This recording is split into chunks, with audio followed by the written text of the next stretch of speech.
लालच नहीं जागी।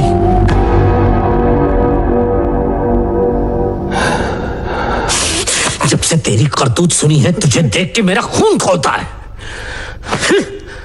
तुझे गुस्सा कैसे नहीं आया? क्यों आता सर? ऊपर वाला इन्हें पहले ही सजा दे चुका है। बरसों इलाज किया पर अब भी ठीक से चल नहीं पाते। बेटा होने की खुशी से ज्यादा डर में जी रहा है। 25 साल से यह आदमी चैन की नींद नहीं सोया है। छोड़ दीजिए सर। हाँ, गुनहगार को माफ कर रहे हो तुम, दौलत पे हक भी नहीं जमा रहे हो। तो आखिर इस घर में आए क्यों?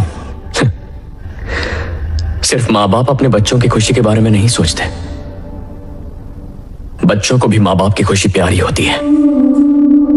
25 साल बाद जब पता चला कि मेरे माँ बाप कोई और है और वो परेशानियों से घिरे हैं, तो मैं हाथ पर हाथ धरे कैसे बैठ सकता था।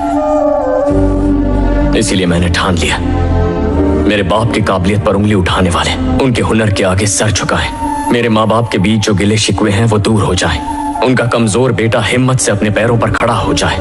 इनके चुटकी बजाते ही, इनकी हर ख्वाहिश, इनके पलक झपकते ही पूरी करने के लिए मैंने इस घर की दहलीज पार की थी। परिवार जरूरी है, पैसा नहीं। चलता।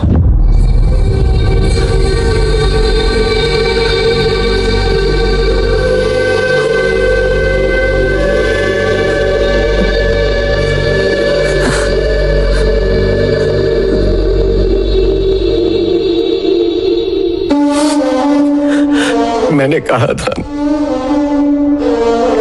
था ना मैंने, मेरा बेटा होता तो ऐसा ही होता। मेरे जिगर का टुकड़ा यही है, यही है मेरा खून।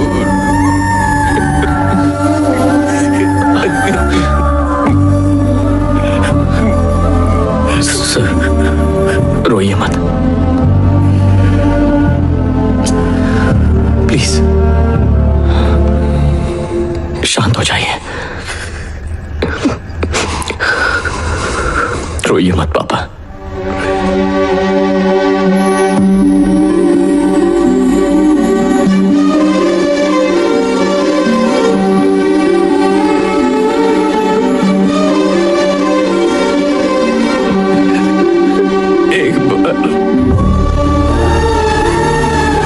एक बार और कहो बेटा, एक बार और। रोइए मत पापा प्लीज।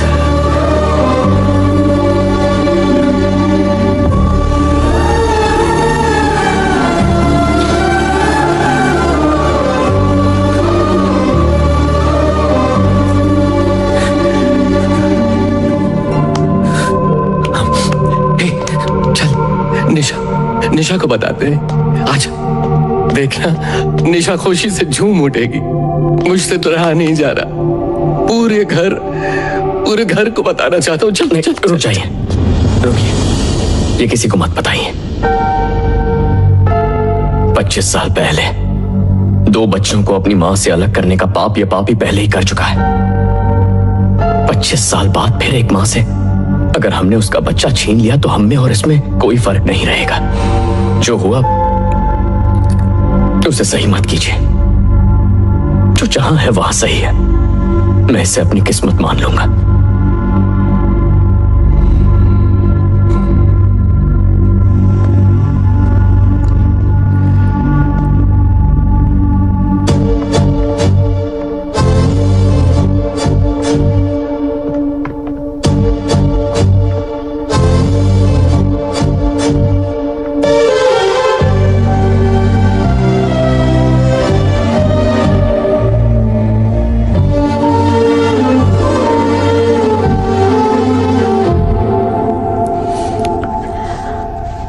मैं ये कभी बर्दाश्त नहीं कर पाई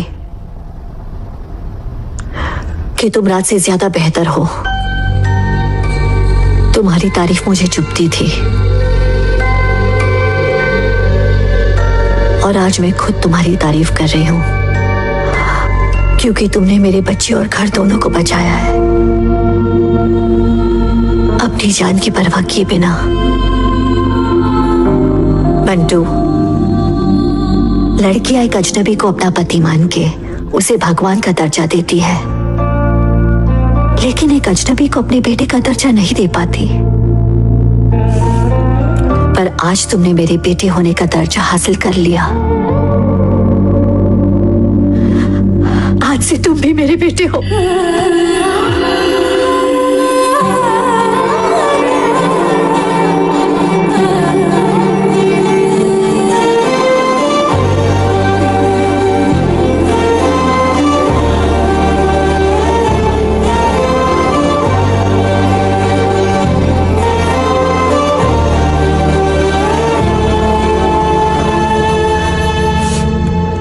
मैं तुम्हारे इस एहसान का बदला कभी नहीं चुका सकती। जो तुम लाए हो वही तुम्हें लौटा रही हूं। रख लो। मैडम, आपने बेटा माना वही मेरे लिए काफी है, कुछ नहीं चाहिए। रख लो। ले लो बंटू, मना नहीं करो। माँ प्यार से कुछ भी दे तो उसे चुपचाप ले लेना चाहिए, है ना पापा? हाँ, एकदम सही। उसमें माँ की दुआएं होती है। घर जमाई की कोई इज्जत नहीं होती, लेकिन तुम्हारे पापा की है। जानते हो क्यों? क्योंकि तुम्हारे दादा उन्हें जिद करके यहाँ लाए थे। तुम्हें भी खुद अपनी पहचान बनानी होगी। पापा। हाँ बेटी। उस दिन मैंने जो राजकुमार वाली बात कही थी उसके लिए मैं माफी चाहती हूँ।